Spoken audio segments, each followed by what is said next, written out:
So I'm Audra Hormansky, and it's my pleasure to introduce my friend and colleague, Dr. Robert Fairchild. He earned his MD from Columbia and his PhD from Georgetown, after which he completed his residency and rheumatology fellowship here at Stanford.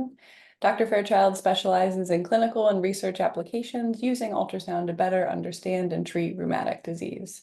He's the director of Stanford Rheumatology's Ultrasound Diagnostic and Interventional Program, which he founded in 2017, which compromises clinical, educational, and research arms. Dr. Fairchild's ultrasound research covers a wide breadth of rheumatic pathology, including systemic sclerosis, adult and pediatric interstitial lung disease, IgG4-related disease, rheumatoid arthritis, and many others. Leveraging Stanford's clinical ultrasound enterprise, he's explored the transformative influence of ultrasound on the practical and clinical rheumatology, further cementing it as an essential piece of rheumatology practice. Thank you so much, Dr. Fairchild, for joining us today to present your impactful work. All right, thank you so much, Audra, for that excellent introduction. And let me get my screen shared here for you.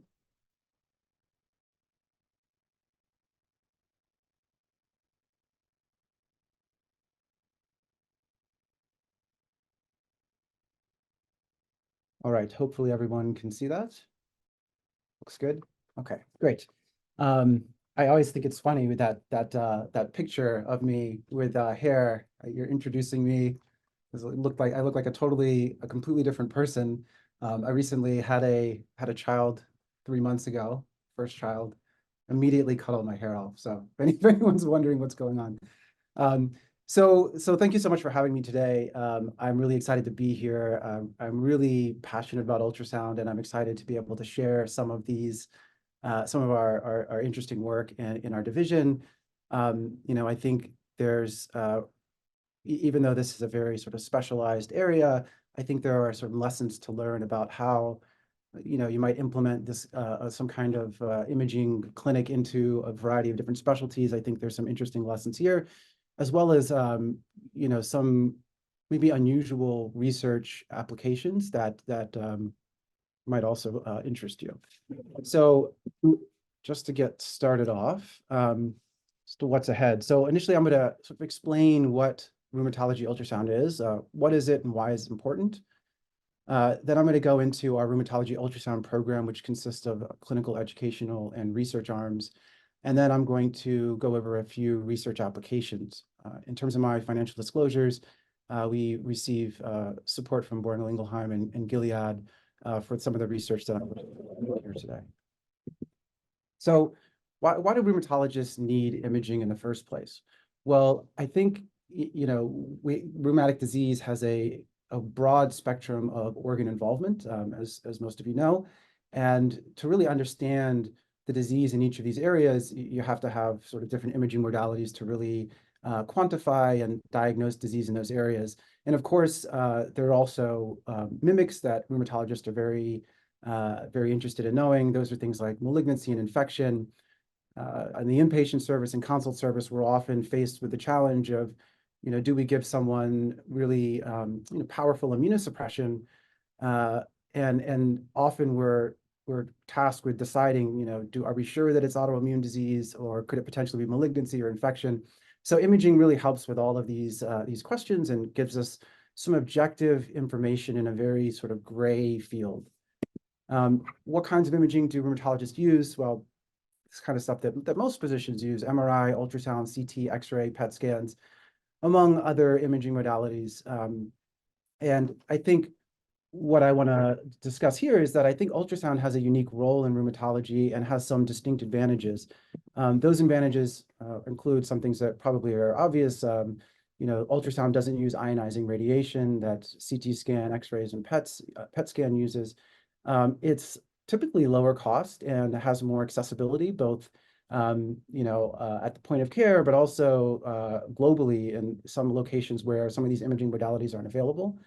Ultrasound allows for dynamic imaging. So if you're trying to look at an area on the body, and while you're doing the imaging, you can actually move the patient around, move a joint around, for instance, and see what effect that has on the imaging. So that's a unique advantage of ultrasound. There's also synchronous interventions at the point of care. So as you're scanning a patient, you might notice that the joint that you thought was a problem is not, and you wanted to, you can go ahead and just look somewhere else, and maybe now you decide, oh, I need to do an injection or an aspiration or something at that other location. You can do all that at the point of care. And then lastly, there's a low environmental burden. As we're all in healthcare increasingly aware of the environmental burden of healthcare, this is one of the lowest carbon dioxide one of the lowest environmental impact imaging modalities. There was a study that came out recently related to this, looking at the life cycle assessment of a variety of imaging modalities, and basically what that is it looks at the electricity consumption, material production, waste in the life cycle of each of these different modalities, and then sort of quantifies it over an individual scan. So an individual MRI scan is about 90 miles of CO2 emissions of a medium-sized car. CT scan's about 47 miles, and ultrasound is 2.5. So really dramatic sort of environmental impact for these other modalities. So let's take a step back and look at the sort of early days of ultrasonography. This is one of the first ultrasounds here. This is Douglas Howry, 1958, using his what's called the pan scanner. And in this case, the ultrasound is sort of submerged in water. The patient's in water with this plastic film around them, and the ultrasound sort of going through the water and giving you this kind of rough approximation of imaging in the body. And it was typically used for tumors and gallstones and abdominal processes.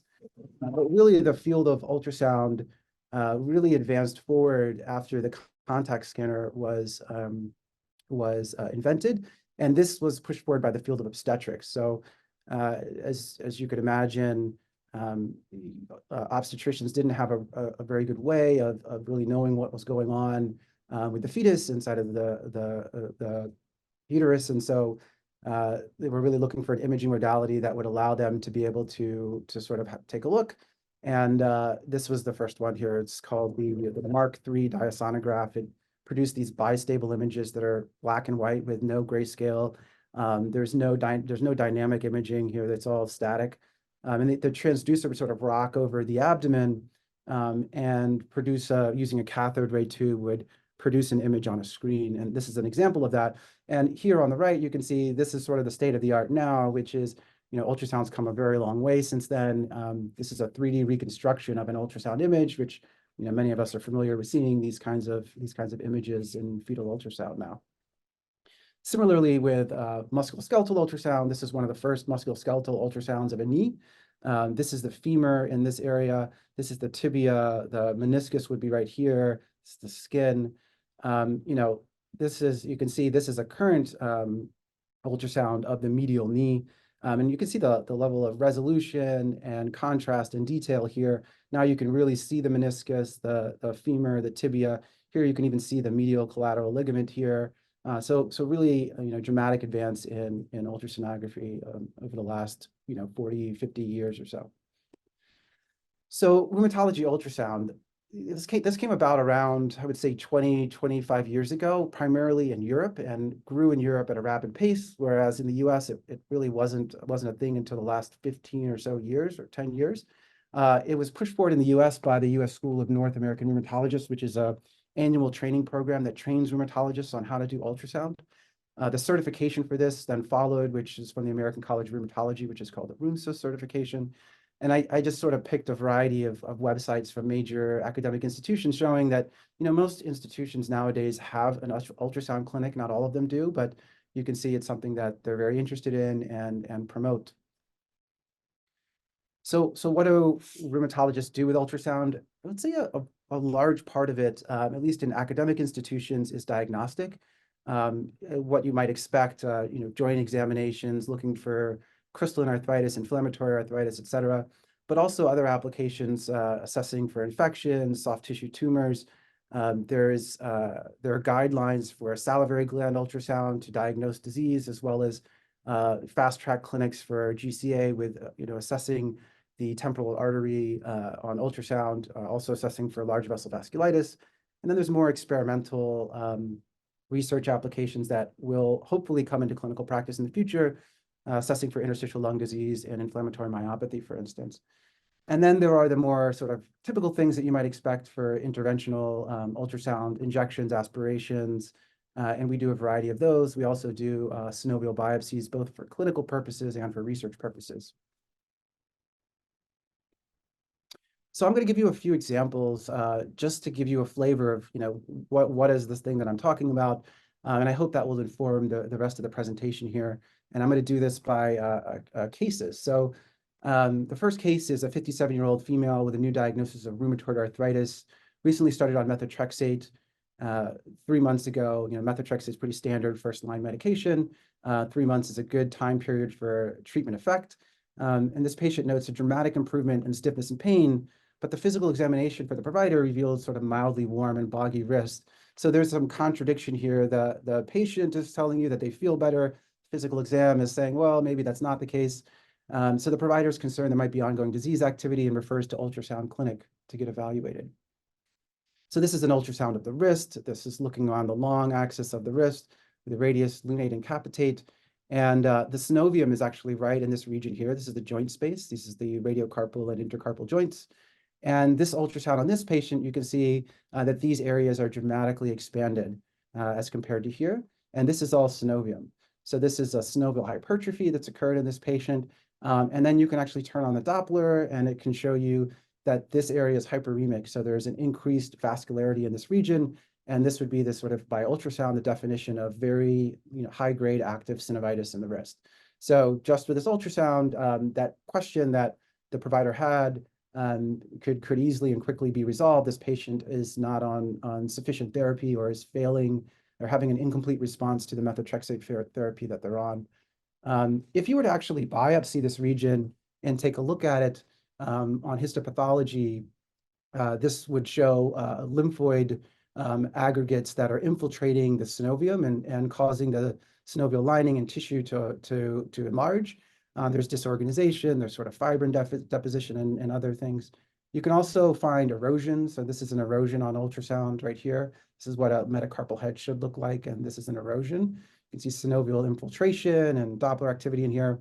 And if you look at this, this is synovium infiltrating into the bone matrix. And you can stain this with tartrate-resistant acid phosphatase. And this actually shows you increased osteoclasts in this area. So as we know, in inflammatory arthritis and rheumatoid arthritis in particular, there's an increase in osteoclastic activity, which is what leads to the erosions in these areas. So that's one case. So the next case I'm going to talk about is gout. So 60-year-old man on dialysis, so risk factor for gout, has 2 prior episodes of swelling and pain in the knee with a normal uric acid drawn at each event. So again, some contradiction here, some swelling in the knee, some risk factors, dialysis, but then a normal uric acid. They weren't able to get any fluid to aspirate. And the provider is wondering whether or not this is gout and should they add a uric acid lowering therapy, even in the setting of this normal uric acid. So they refer this patient to an ultrasound clinic to confirm the diagnosis. So this is the ultrasound of the first MTP on this patient. So this is the toe, this is the metatarsal head, and then this is the proximal aspect of the proximal phalanx. This is the first MTP joint. And as you can see, there's this large hyperechoic, dense, crystalline structure adjacent to the bone with an underlying erosion and hyperemia Doppler activity. So this is a tophus with an underlying erosion. If you were to look at the top of the toe, this is the top now of the same joint. You can see this is the synovium with these speckled crystalline inclusions, and then this really distinctive hyperechoic crystalline sort of band on top of the hyaline cartilage. And this is actually MSU crystals that have deposited on top of the cartilage. And this is a very specific sign for crystalline arthritis. And so, this is by in itself with no other clinical history and nothing else, this can independently diagnose gout. So if you just have these images, this patient has tophaceous gout and definitely needs to be on some kind of uric acid lowering therapy before they have further damage like they're getting here. Again, these are the findings: tophi erosion and double contour signs. So ultrasound very powerful in diagnosing tophaceous gout, and in this patient would sort of move the patient forward to starting on a uric acid lowering therapy pretty quickly. So next case is Sjogren's syndrome. So a 45-year-old woman with mild dry eyes and dry mouth with a positive SSA is seen for possible Sjogren's. The provider is considering getting a minor salivary gland lip biopsy to confirm that diagnosis, but thinks ultrasound could be an easier approach. So for Sjogren's, you need at least one more objective measure to really prove that it's Sjogren's. And typically people go after these minor salivary gland lip biopsies. But ultrasound is an alternative to that. You can look at the parotid gland. So here is a parotid gland with this kind of nice homogeneous echo texture. This is the mandible down here. And as you can see on the right, this is Sjogren's syndrome. So this is a parotid with Sjogren's, and you can see these hypoechoic pseudocystic kind of appearance. Here's a submandibular gland with sort of more involvement. There's also this hyperechoic kind of fibrotic banding that's occurring inside of here, maybe some fat infiltration. So the American College of Rheumatology added, you can add ultrasound on to the American College of Rheumatology criteria for Sjogren's syndrome, and it actually can replace one of these other objective measures for a diagnosis of Sjogren's syndrome. So you can have a positive SSA, which gives you 3 points, plus a positive ultrasound, and then 4 points is enough to have a diagnosis. So I think, again, this is something that we get a lot of referrals for to evaluate for Sjogren's syndrome, and it's pretty simple to do. The exam takes about 5 minutes to get an answer. If you were to look at this under histopathology, you might wonder, what are all these things that we're seeing here? On H&E, you can see, again, periductal lymphocytic infiltration that you can see around the ducts. Here you have CD45 staining, again, sort of highlighting the infiltration around the ducts. And then the Masson staining here at the bottom is showing you that there's also this fibrosis and fibrin deposition that's occurring around these areas. There's also fat infiltration, which is the yellow that you're seeing here. Okay, and then the last case I wanted to talk about is a refractory rheumatoid arthritis. So 35-year-old man with rheumatoid arthritis recently started on Humira and methotrexate for severe rheumatoid arthritis presentation. Disease improved dramatically except for his right second finger, which remains swollen and painful. Provider wonders if this is a treatment failure, is thinking about, hey, patients fail these therapies all the time. Maybe we need to switch to another biologic. But they wonder, what else might be going on. So they refer this patient to ultrasound clinic to evaluate. And so this is an ultrasound of this finger. This is you're looking at the MCP and the volar aspect of that. And it's the long view and the transverse view. You can see the tendon here and the tendon and transverse view. And the tendon sheath should typically be right around the tendon, but it's actually expanded all the way out here. And you can see there's all this tissue that's interposed here. So some of this looks a little bit like tenosynovium, but there's a lot of, if you look closely, you'll see these sort of circular kind of lesions in here. And that was very concerning to us. This looks quite abnormal. These were mobile. We were very concerned that this could be an infection or something else, and really didn't know what was going on. So we actually referred this patient to hand surgery. And hand surgery saw this patient about 2 weeks later, and then opened this up and found rice bodies. So these are rice bodies that were in this area. Pretty unusual to find in this location, but again, this patient probably would have had his therapy switched and would have continued to have pain in this location and then had their therapy switched again. Maybe they would have got an x-ray, and none of that would have shown any of this stuff, and would have sort of gone around in circles for a while. So here, ultrasound really got us a quick answer for this problem. Okay, so now that I've given you a flavor of what rheumatology ultrasound is, there's a lot more applications than that. I'm going to talk a little bit about our ultrasound program here. So consists of 3 arms: ultrasound education, a clinical arm, and a research arm. I'm not going to talk much about the educational component. We have a fellowship curriculum where we teach the fellows how to, what's the importance of ultrasound? What do you want to order an ultrasound for? How do you read ultrasound? And then for fellows who are very interested in actually pursuing and mastering ultrasound, we sort of take them and bring them to our ultrasound clinic and teach them how to become masters by the time they finish with their fellowship. We also do interactions with the resident, as Errol said. Stanford 25, we've done several Stanford 25 sessions. We also have many residents rotate through our clinic weekly. I'm going to focus primarily on the clinical ultrasound component and ultrasound research applications.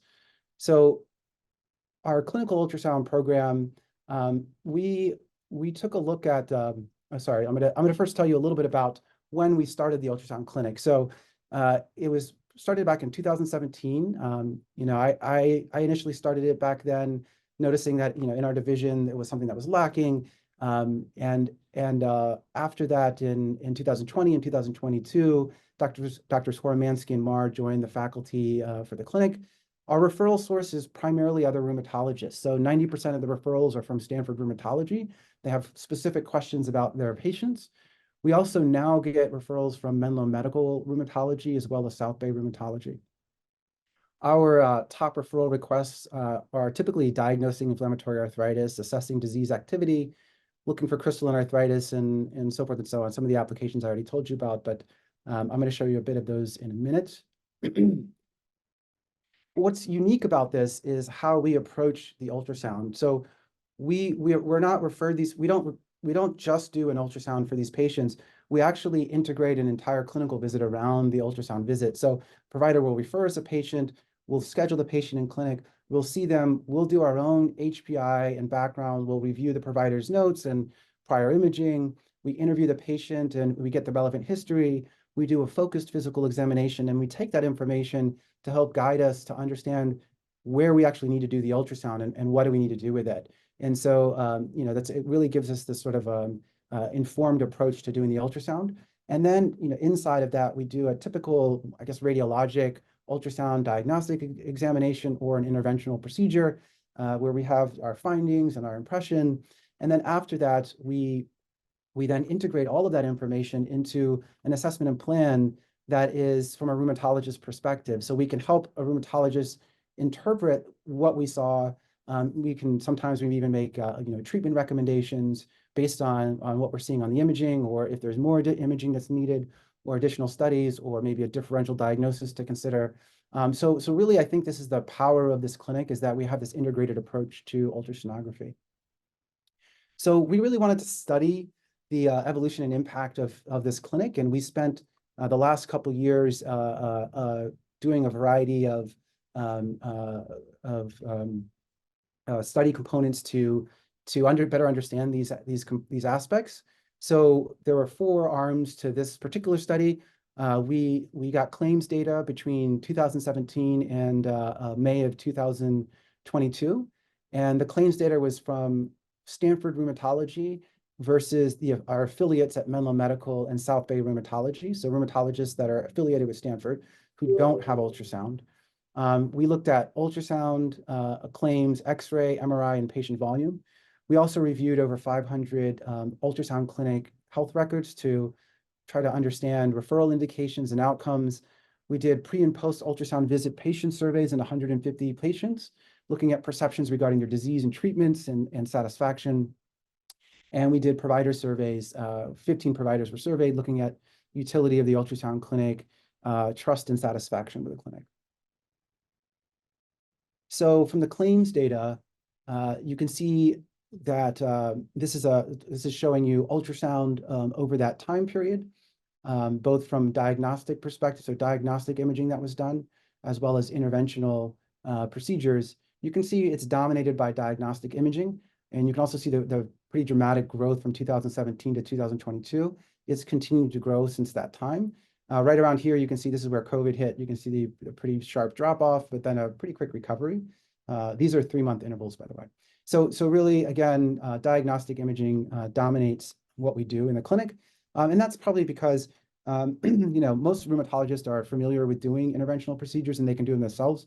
The interventional procedures that we get are typically the ones that are more complicated, that really require ultrasound to perform. And so that's why we don't get as many of those. So this is again from the claims data. This is showing just the Stanford Rheumatology Clinic in general versus the affiliate rheumatology clinics. And it's showing all of the unique patient visits. So the growth in the unique patient visits over that time was shown here in the red line, and the affiliate rheumatology clinic is shown here. And you can see during that time, X-ray orders were sort of increasing initially and then fell off dramatically from Stanford Rheumatology, whereas the affiliate rheumatology clinics, it continued to grow. Similarly, MRI orders have sort of declined during that period, whereas MRI orders kind of stayed the same. If you look at this adjusted for the volume change that's occurred during that time, you can see that rheumatology ultrasound, this is compared to 2018, grew pretty dramatically during that time. The Stanford affiliate X-rays grew, whereas the X-rays at Stanford declined.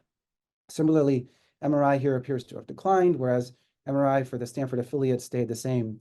And so what this is suggesting is that with the increase in utilization of rheumatology ultrasound, these other modalities that were available for Stanford specialists, they were being replaced by rheumatology ultrasound. This isn't a causal study, so I can't say for sure that's the cause, but you can clearly see the sort of associations here. So we also looked at perceptions. So we interviewed patients before and after their visit. So we in our referrals to the rheumatology ultrasound clinic, we would ask our providers what they thought the inflammatory disease activity was for the patient. And so here you can see that reported on the left of the Sankey plot. On the right is what we found with the rheumatology ultrasound clinic. And what I wanted to point out is there were quite a few patients who were initially thought from the referring provider to have inactive disease, but on ultrasound were found to have active disease, and vice versa. There are many patients who the referring provider thought there was ongoing disease activity, but that actually ended up being inactive on ultrasound. So pretty significant discordance between the referring provider exam and rheumatology ultrasound in many instances. For follow-up therapeutic changes, we also took patients who were seen in ultrasound clinic and followed them to the first follow-up visit and asked the question, did they have a change in their medication up into and including that follow-up visit? And for those that were sent for evaluation for inflammatory disease activity, up to around 30% had a change in their medication. So that's really showing the impact that the ultrasound clinic visit had some impact on providers' perception and patients' perception of what was going on with their disease. And most of these are escalations. You may ask the question, well, why are they all escalations? Are we just starting a bunch of patients on biologics? Why aren't there de-escalations? Well, that's because if you refer a patient and you're concerned that they may have disease activity, but you're not sure, and then they end up having increased disease activity, you're definitely going to escalate their therapy based on that. Whereas if you send a patient to clinic and their disease is stable and well controlled, or there's no disease activity, that's typically means the patient is well maintained on their therapy. So you wouldn't typically de-escalate their therapy in that setting. So really this makes sense in a sort of typical clinical paradigm. This is the pre and post visit patient survey. So sorry, I said these were pre and post visit patient survey. These are actually from the electronic health records. So this is us taking data from the electronic health records. This is the pre and post visit patient surveys. And so we asked the patients, how much do you understand your disease before the visit and then after the visit? And so you can see there was a significant increase in disease understanding before the visit and after. Many of the patients in the, I don't understand my disease at all category moved up into a higher disease understanding category. And then perceptions regarding therapy. We also asked patients, do you think you need to change your therapy before the visit and then after the visit? And so what I wanted to point out here is, a lot of the patients in the I'm unsure if I need to change my therapy ended up with I need to change my therapy or I don't need to change. So they had some increased idea of whether or not, certainty whether or not they needed to change their therapy or not. And then even some of them crossed over from they thought they did need to change, and then afterwards they thought they didn't, and vice versa. So the ultrasound is having some significant impact on the patient. And one of the things I wanted to point out here that may not be obvious by what I've told you thus far is that one of the really impactful things about this clinic is that we're doing the ultrasound with the patient directly in front of us with the screen right next to us. So the patient can see what we're doing in real time. We can talk to them about what's going on in real time. We can show them their disease in real time. And they get this sort of like better understanding about what's actually going on inside their joints, for instance. And I think that has a really significant impact on how patients perceive their disease. It's not just for patients who, you want to try to get them to be on more therapy. They're hesitant. They see disease activity and then they decide, sure, I need to be on therapy. There are also many patients that bounce around from rheumatology clinic to rheumatology clinic, convinced they have inflammatory arthritis, and they just needed to be shown one time, look, your joints are completely healthy, with this exhaustive exam showing them that all their joints are very healthy. And that really has a sort of powerful impact on patients. Lastly, we did interviews of the providers. And so just in brief, this is a pretty busy slide, but I just wanted to point out that providers thought this was important for disease understanding and shared decision-making. They were they thought all of the indications for referral were very useful. And they were very confident in the results, results from the diagnostic results from the ultrasound clinic as shown here. So in conclusion, from this particular study, the Stanford Rheumatology Ultrasound Clinic, I think it's really transformative for our rheumatology practice. There's a high degree of physician utilization and trust in rheumatology ultrasound, which really does ultimately affect rheumatologists' treatment decisions. Rheumatology ultrasound patients, they have an increased disease understanding, and it facilitates a shared decision-making. So our findings in this work in particular, I think it really argues for increased training and access to rheumatology ultrasound in clinical practice. And for other academic centers that don't really have an ultrasound clinic as of yet, I think it provides a nice blueprint for what they might expect and how to move forward with implementing an ultrasound clinic in their own center. So that was the clinical arm and clinical component of my talk. And now I'm going to switch gears and talk about a few research applications that we use rheumatology ultrasound for. So we're engaged in a variety of ultrasound projects for research, and they span a variety of different disciplines, including clinical and observational research, basic science research, translational, and even dry lab research. And so, we've focused a lot on systemic sclerosis for arthropathy, calcinosis, skin and vascular disease, interstitial lung disease, which really grew into several different applications for lung ultrasonography. We also use ultrasound as outcome measures in clinical trials. We do synovial biopsies and biobanking to support basic science research in our division. We've done work on spleen stimulation with ultrasound, which is known to stimulate the inflammatory reflex, and thinking about it as a potential therapeutic for inflammatory disease. And then lastly, we've also looked into using deep learning in lung ultrasound and ILD. So I can't obviously talk about all of these different subjects. I'm going to focus on the ones here in bold, just to give you a flavor of what kind of research that we're doing. So first, I'm going to talk about arthropathy in systemic sclerosis. So for those of you that are not familiar, systemic sclerosis is a fibrotic and vascular disease of the skin, the joints, and the organs. And it is a really debilitating disease with a high morbidity and mortality. A lot of the functional impairment comes from peripheral manifestations, particularly in the hands. There's arthritis, there's Raynaud's phenomenon, peripheral vascular disease. Patients get ulcers and pits in their hands. You can see some of these things here on the fingers. They get calcinosis, contractures in the fingers, and fibrosis. And we were really interested in, when you do a physical exam on these patients, because they have skin thickening and all these different features, it can be quite challenging to know why patients are having tenderness, why they're having pain.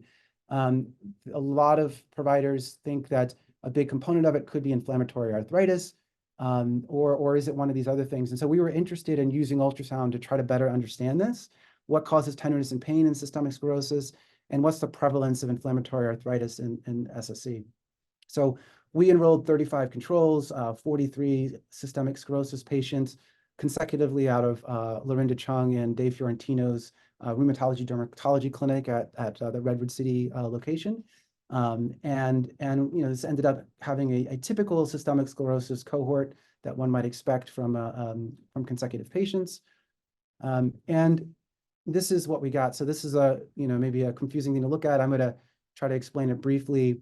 On the left, what you're seeing are individual patients. So each row is an individual patient. These are limited and diffuse systemic sclerosis, and these are control patients. On the bottom, each one of these corresponds to an individual joint. So these are the second, third, and fourth, and fifth DIP, PIP, MCP, the wrist, so forth and so on. Here are some tendons as well. And then on the top, what you're seeing are different domains. So this is the tender joint examination, physical examination, swollen joint physical examination, grayscale score, which is a measure of synovial hypertrophy on ultrasound, so severity of synovial hypertrophy.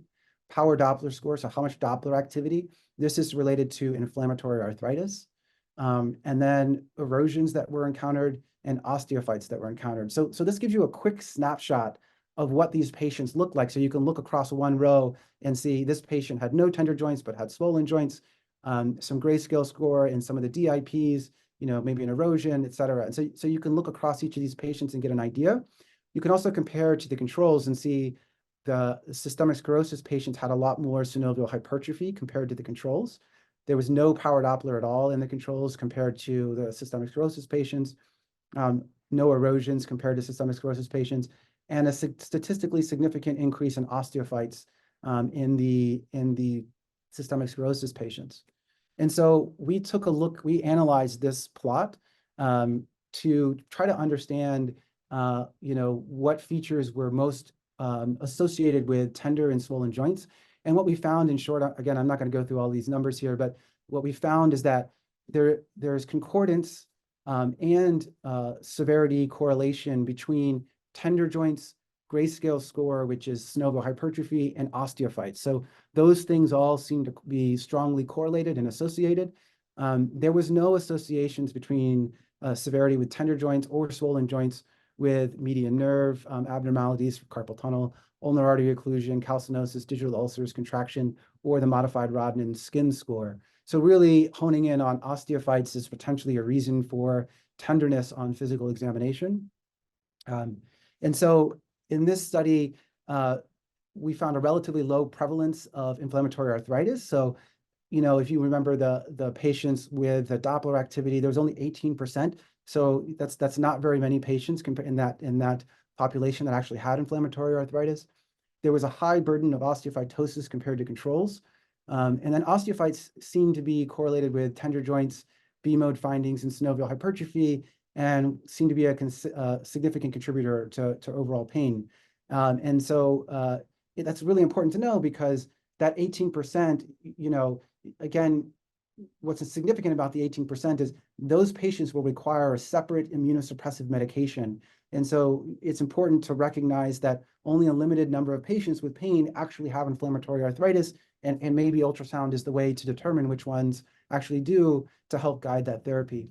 And then lastly, we found that there is this unique subset with erosive osteoarthritis, and that was found in 9.3% of this cohort. This is sort of an interesting and unique finding in this group compared to 2.8% of the general population. So this was sort of an interesting finding, that there's this inflammatory osteoarthritis subset in systemic sclerosis. While it is interesting, unfortunately, there aren't any good therapies for it at this time, and sort of more research needs to be done to sort of figure out what that means. So that was the work of systemic sclerosis in arthropathy. We also looked at systemic sclerosis in ILD and in using lung ultrasound. So for interstitial lung disease, there's a really significant burden of disease in rheumatic disease. Systemic sclerosis, the prevalence is about 40 to 50%, inflammatory myopathy about 40%, and in RA about 4%. And CT scan really is the gold standard for screening and diagnosis, but there are some drawbacks to this. The radiation associated with scanning, the financial cost, the time involved, again, the environmental cost that I spoke about, and again, global availability of CT scan. Not every area has CT scans available. We wanted to know early on, whether lung ultrasound could be used in interstitial lung disease. There was a lot of studies that have come out that have shown that lung ultrasound had a lot of features that could be associated with interstitial lung disease and supported using this technique to diagnose disease. So what does lung ultrasound look like in a normal and interstitial lung disease? So normally it looks like this sort of really smooth, thin, hyperechoic pleural surface that slides back and forth in the lung. These are the ribs on the side. And then in interstitial lung disease, you'll get these features of granularity of the pleura, these B lines that you can see coming down, which are artifacts, as well as irregularity in the pleural surface itself. So these are the features that are typically associated with this. Here's a video of this to sort of demonstrate. This is a normal pleural surface, normal breathing pattern. And you can see the diaphragm. This is the bottom of the lung and the diaphragm sort of coming into the view. This is a healthy lung in a patient without any disease. And then this is a lung in a patient with interstitial lung disease. So you can clearly see here, there's irregularity in the surface. There may be some granularity. There are these B lines, these rays sort of coming down from the surface. So this is interstitial lung disease. Pretty easy to recognize. Back in 2021, we published a study, a small pilot study, after we developed some criteria to interpret this. So up to that point, there had been no interpretation criteria for lung ultrasound, and we took a stab at creating some simple criteria to try to read these lung ultrasounds, and it's shown here on the left. After that pilot study, which showed excellent sensitivity and specificity and perfect agreement between the readers in that study, we revised these criteria to simplify them a little bit. We also added an extra criteria on here for some false positivity that can be encountered with lung fissures and the part of the lung that interfaces with the diaphragm, which can sometimes be abnormal. And then we went about validating these new set of criteria. And so this is the study that we did, and we actually expanded this into systemic sclerosis, inflammatory myopathy, and mixed connective tissue disease. The gold standard in the study is interstitial lung disease on CT scan. The ultrasound is obtained within 1 week, within 10 days of the CT scan. We enrolled patients, 100 patients, and 95 ended up being included in the analysis. 5 were excluded because of active infection that was found on CT scan. All of those actually were positive on lung ultrasound as well. And here's the results. So this is a busy table, but there are different readers. There's different analysis cohorts. And across all of these, you see really excellent sensitivity and specificity for a screening modality for interstitial lung disease. Importantly, this group, the possible ILD, were patients that are referred specifically for new onset connective tissue disease with no prior diagnosis of ILD, or for suspicion of ILD because of some new symptoms. And you can see, really excellent performance in this subgroup. So this is, really reassuring results. They're not published yet. We're getting a manuscript together for that. We also were able to have additional data to look at whether or not the lung ultrasound correlated with components of severity. So most of the CT scans were done with volumetric CT, and we were able to use CALIPER, which is computer-aided lung informatics and pathology evaluation and rating, which is an artificial intelligence way of quantifying lung texture analysis on CT. So it'll give you the percentage of the lung with reticulation and fibrosis and ground glass opacities, and give you an ILD percentage of the lung and fibrosis percentage of the lung. And we found if you were to turn lung ultrasound into a severity score, so the lung ultrasound is done in 14 different zones of the lung.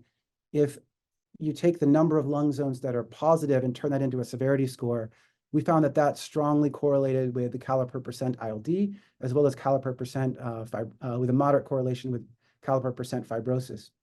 With pulmonary function tests, there was a correlation between percent DLCO, so moderate negative correlation, and there was a non-significant weak negative correlation with percent FVC, which is maybe not totally unexpected. We also thought, in clinical practice, you typically want to combine these with other modalities, including things like PFTs.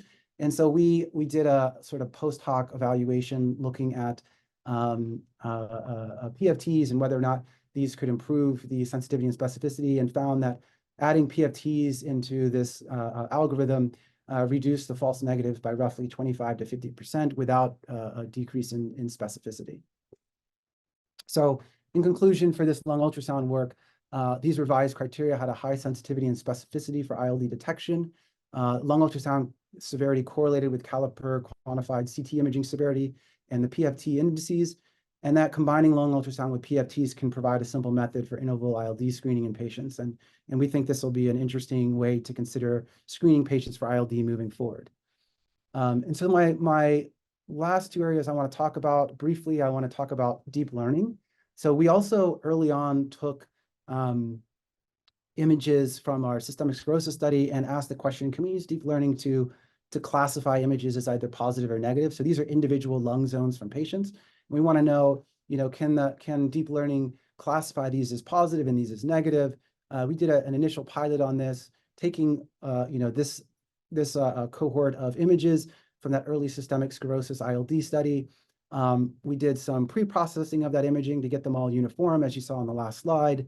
We labeled them as either positive or negative based on whether the CT was negative or positive.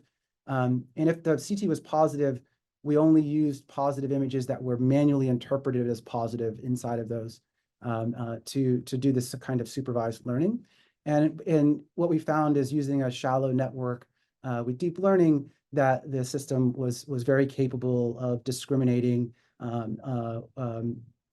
ILD positive lung zones from ILD negative lung zones with a really good sensitivity and specificity for that. And so this is some early work that we're doing.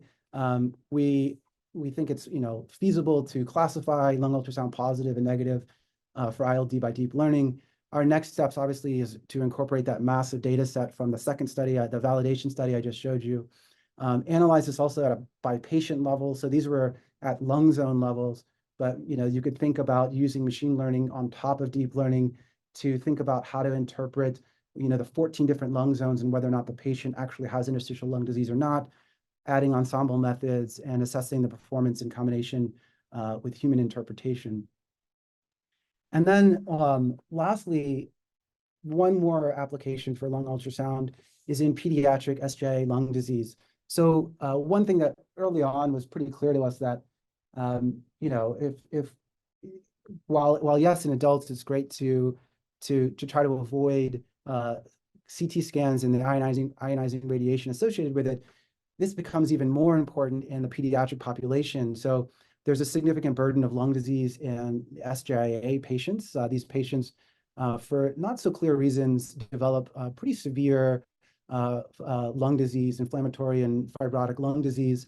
A lot of people think this is potentially due to biologic therapy exposure in children. That's still being worked out, but we were interested to see, can lung ultrasound be used in a pediatric population to identify this disease? So we did a collaborative study with Cincinnati Children's Hospital and Stanford Children's Hospital here, just to try to look at these patients. So we enrolled 9 patients with SJIA lung disease. Their average age was 5 years of age. And then control patients, we had 6 control patients for comparison. All of these patients had been exposed to biologic previously, and here are some of the current therapies that they were on at the time of the study. And so the findings really looked a lot like what adult interstitial lung disease looks like, with the difference being that there was a lot of subpleural consolidation. We found a very big difference between normal examination and pathologic lung. We also noted that the lung ultrasound windows were very easy to get really good imaging, mostly because the children are much smaller. The depth to the lungs is much more shallow, so you can get really good imaging of the lungs in these patients. In addition, we found this was very feasible. Children love ultrasound for some reason. They like watching the screen. They think it's like this fun thing to do. And so all the kids really seem to enjoy having the lung ultrasound done, and probably preferable than having them sit in a CT scanner for forever how long, to have them take a look at their lungs. Here's just an example of a video of what this looks like, and obviously this would be pretty hard to miss this as interstitial lung disease in the patient. So in conclusion, lung ultrasound in pediatric SJIA lung disease is feasible, and it shows profound pleural and subpleural findings in contrast to normal appearing lung ultrasound in healthy controls. Lung ultrasound in SJIA lung disease, it may be a useful alternative to CT scan, and there's a lot more work that needs to be done in this area to determine that. All right, so thanks for hanging with me the whole time there.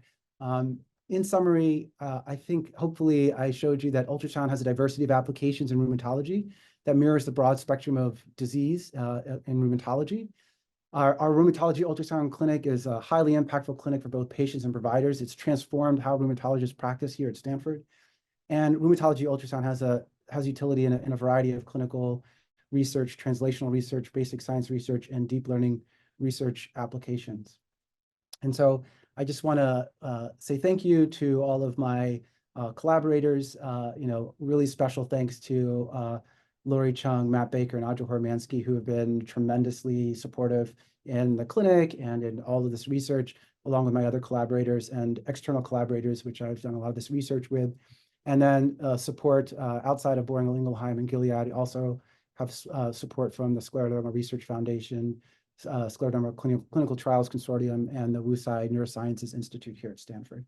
And with that, I want to thank you for tuning in to my talk here, and I'd be happy to take any questions. Thank you so much, Rob, for such an excellent presentation. There are a number of questions in the chat, and I'll kind of group them by different type. So the first is that findings of focal bone marrow edema on MRI in rheumatoid arthritis patients can be useful in predicting erosions. Can ultrasound identify bone marrow edema, or are there other ways that ultrasound can help us identify likelihood of erosions?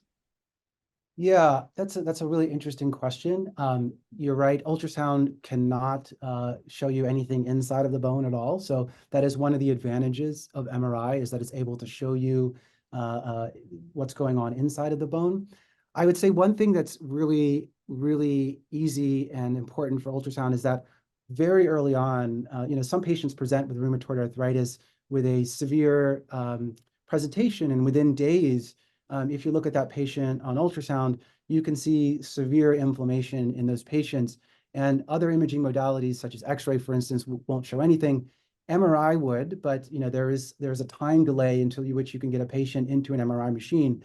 Those findings of synovitis, over time, there have been studies that have shown that patients who have findings of synovitis and hyperemia in the joints at a year will develop structural damage. So there is a correlation between those, but you're right that we cannot see bone marrow edema specifically. Great. And then would you mind, I know you focus very heavily on the kind of inflammatory and rheumatologic components of ultrasound. Do you want to talk a little bit about the non-inflammatory things that we find on ultrasound? Like one of the examples was knee pathology, such as meniscal tears.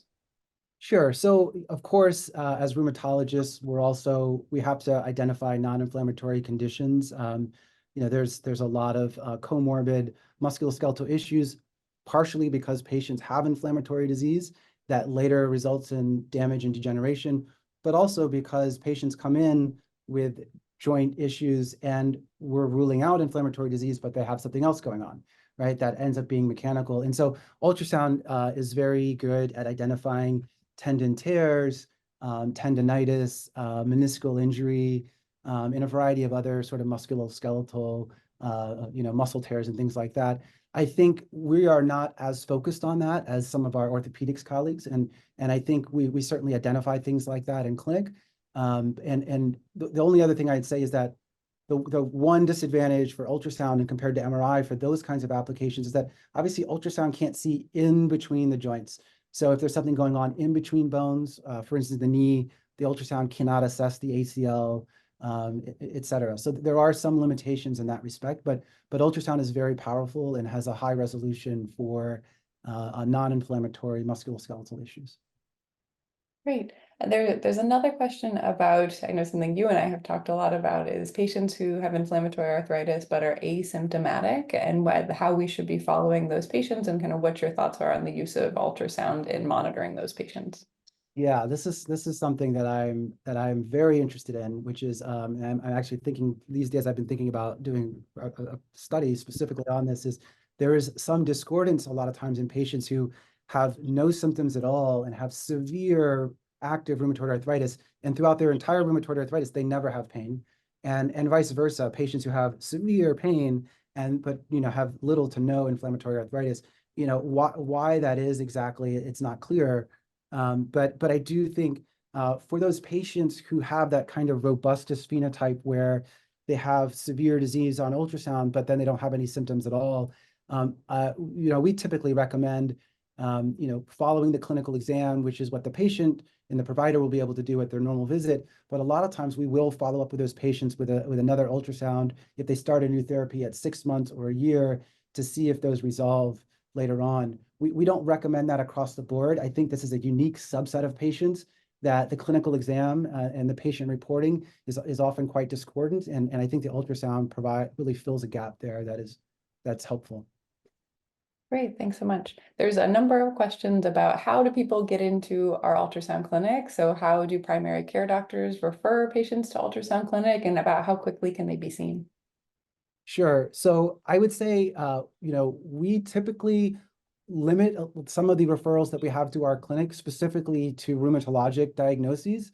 I think one of the issues, and you could probably guess this, is that if you were to refer to us from primary care and ask the question, I think this patient has rheumatoid arthritis and I want them to get an ultrasound first, they're sent to an imaging clinic for us to do that evaluation, but then they don't really have someone to follow the patient as a rheumatologist.